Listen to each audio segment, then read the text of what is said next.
Bom dia a todos.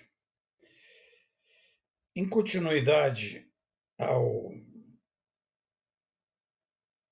vídeo anterior, a uma conversa que nós tivemos sobre inteligência artificial, eu vou mostrar mais um exemplo que é diferente do anterior, porque no exemplo anterior nós falamos em imagens, que as imagens eram transformadas em matrizes e o computador, logicamente, trabalha as matrizes muito bem. Mas inteligência artificial também trabalha com textos. Um exemplo disso é o chat GPT. E na grande maioria das vezes, quando se trabalha com texto, na verdade o computador não trabalha com texto, ele trabalha com embeddings, que são vetores de textos transformados em números. Eu vou mostrar para vocês rapidamente. Vou usar uma biblioteca aqui chamada Reticulate, que ela permite fazer uma conexão com o Python. Por quê? Porque o R não tem ainda funções, né, ou packages para trabalhar com vetores de dados. Tá? Então, a biblioteca Reticulate, vou buscar o modelo no Python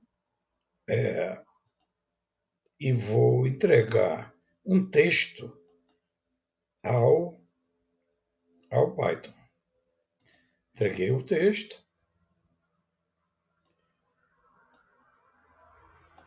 Vejam, o texto é isso. O texto foi transformado nisso. Ou seja, isso é um vetor.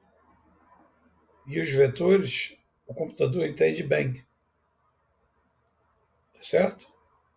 Então, vamos agora fazer uma comparação de dois textos. Vou usar a similaridade do cosseno e vou gerar dois textos.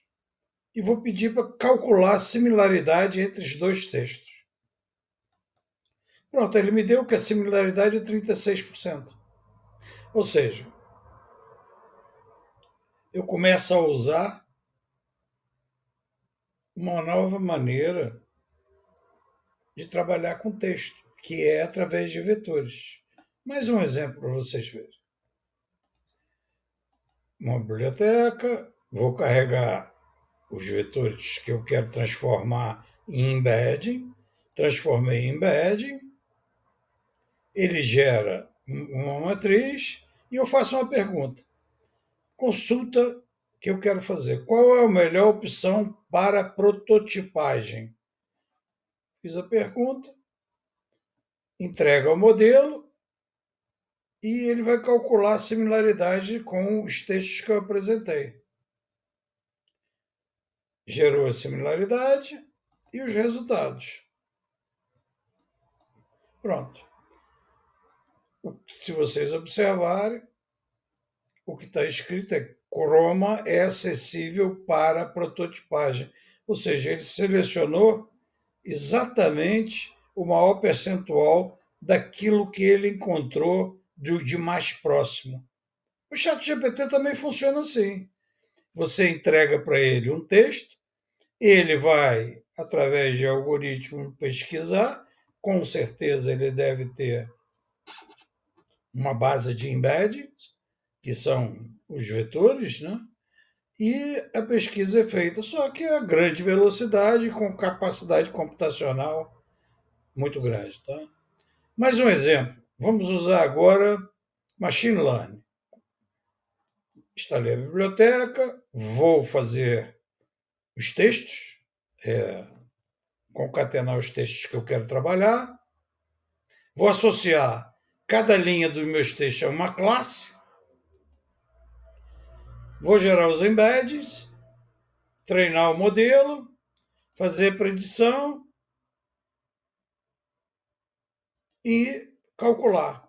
Então, ele calculou 0,16, 806, 22, 214. Bem, o que isso quer dizer?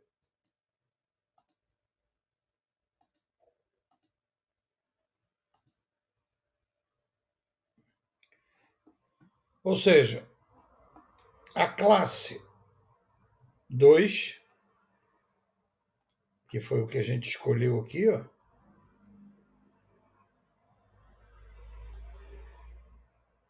01, 2.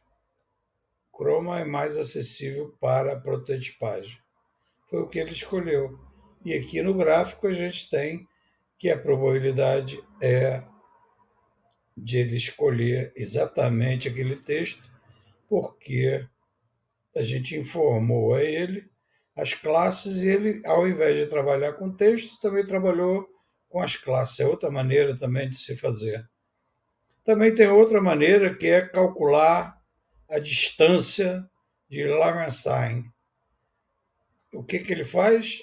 Duas bibliotecas, dois textos, e ele vai tentar calcular qual é o texto que é mais próximo da minha query. Vai calcular a distância.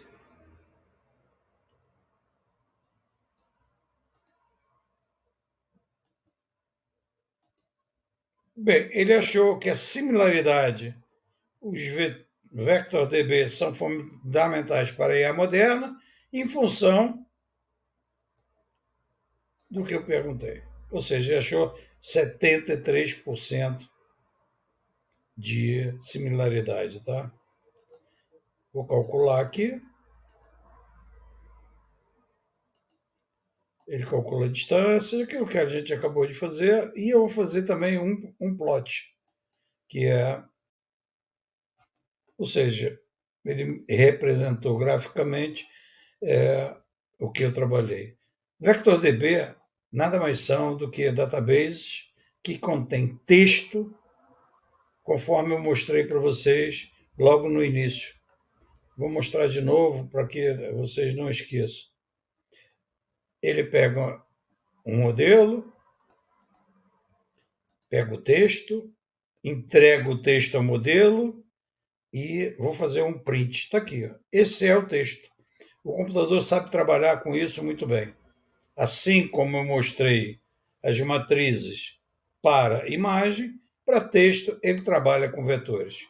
Muito obrigado, um bom dia.